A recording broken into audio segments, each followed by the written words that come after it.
Morning.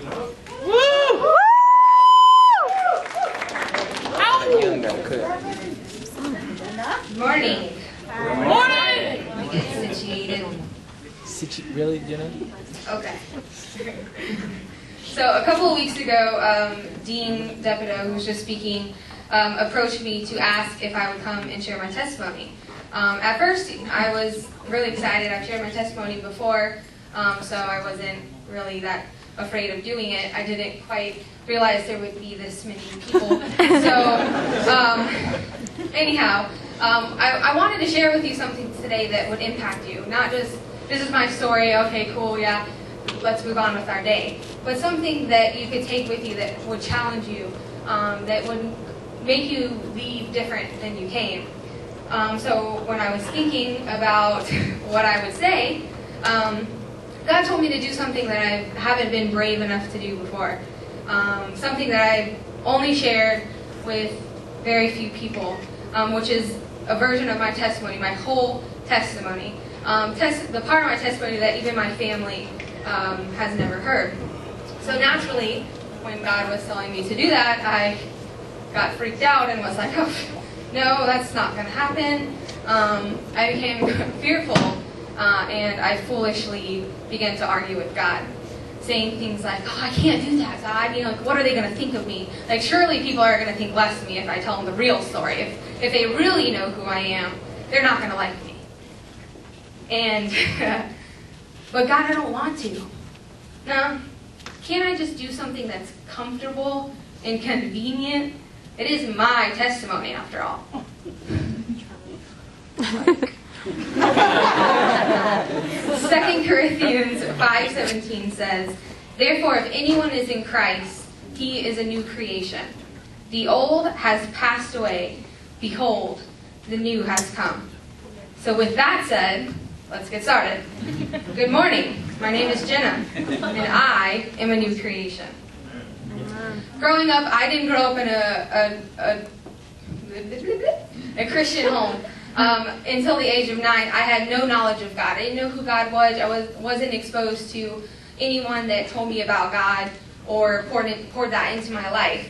My father was in the military, so we moved around a lot, so relationships didn't really had any substance to them. At the age of 9, my father got out of the military and moved back to Florida, where most of my family lived. I'm going to scoot back. I feel like I'm really close to you guys. Okay.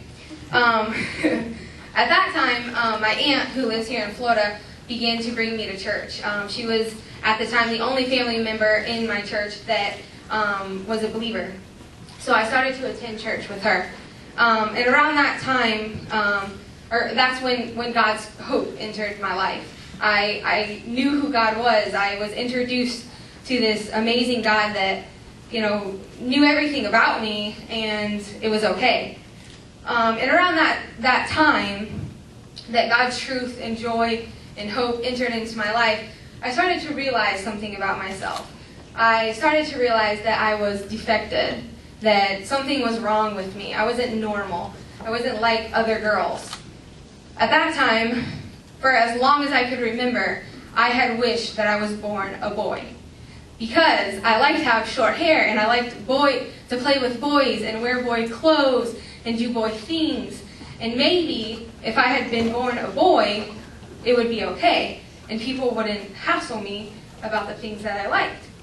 So that was what my childhood up until the age of 9 or about 10 was like. That struggle of like, what does this mean? I don't really understand it. Of course, when you're a kid, you're like, I don't know what this means. I just like to do this. And what's wrong with it? Why are you guys freaking out? So at the age of 11, the summer I was 11, I accepted Christ.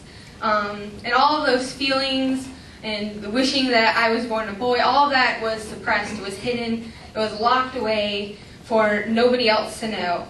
And it remained that way until I was about 15. When I was 14, I was exposed to hypocrisy in the church.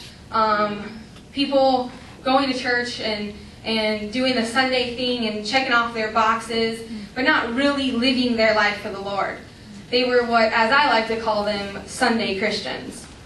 They only showed up on Sunday, But Monday through Saturday had no reflection of God. Their life didn't have anything to do with the Lord except around Sundays. So, experiencing that, at that age, I was confused and discouraged, and I walked away from the faith, and I walked away from the Lord. I didn't want anything to do with church. I didn't want anything to do with God, because I just figured everybody's just hypocritical. Nobody really follows the Lord. Nobody really surrenders their life, so why should I? So, from the ages of about 15 to 19, that was my life. It was very dark and depressing, away from God. Living separated from God's truth, I started to struggle with my sexuality.